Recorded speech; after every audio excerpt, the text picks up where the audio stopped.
The 51-year-old is back on screens today as she fronts Channel 4's coverage of the iconic dog contest Crufts from Birmingham. Avid pooch lover Clare has become a firm favourite with viewers, and has amassed a colourful portfolio of presenting roles throughout her career, including the Paralympic Games and the Rugby League Challenge Cup. The Hampshire-born star first became a household name as a result of her avid coverage of horse racing, merging her two passions of sport and animals.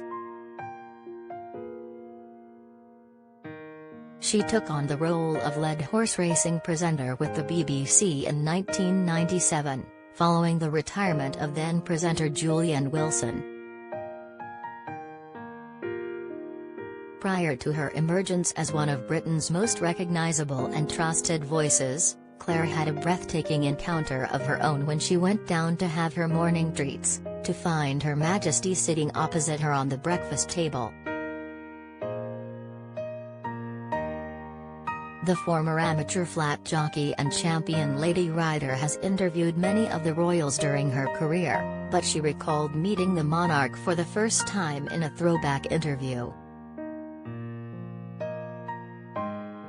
Speaking on the Jonathan Ross show 5 years ago, Clare said, "My dad trained for the Queen, so growing up, she would come and see the horse about once a year, and sometimes he'd forget to tell us that the Queen was coming, so you'd have that situation where you came back to the house, the Queen was there for breakfast. That was really odd.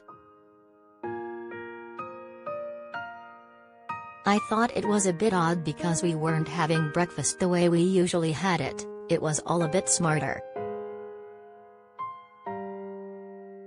I was meant to curtsy but I forgot because I ran in and thought, cooked breakfast, fantastic, sausages."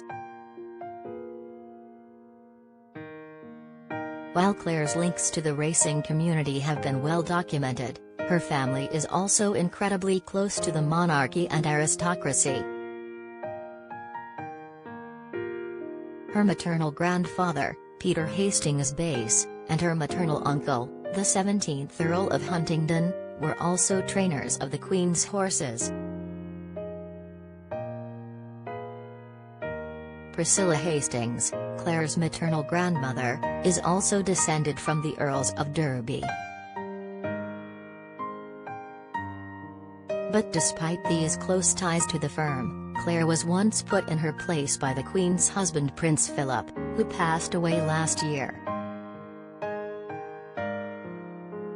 Recalling the encounter, and paying tribute to the Duke of Edinburgh, the TV star noted that she was parachuted in to do a last-minute interview with the royal in 2010.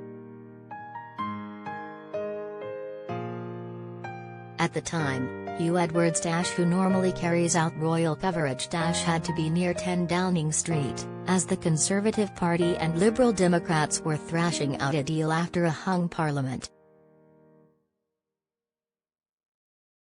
So Clare stepped up and began chatting to the Duke of Edinburgh about trooping the colour and the Queen's birthday parade.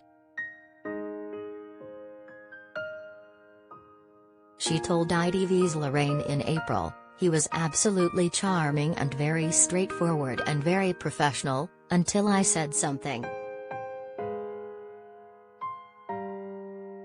I was talking about the Grenadier Guards, and I was talking about the way they are and the values they hold, and I said the guardsmen or women the same way I say firemen or women. I always do that, I say sportsmen or women." And he looked at me and said, "There are no women in the Grenadier Guards," which is not correct now but was correct then. And I just thought, yep, you've been put back in your box, know your place, Clare. Coverage of Crufts continues today on Channel 4.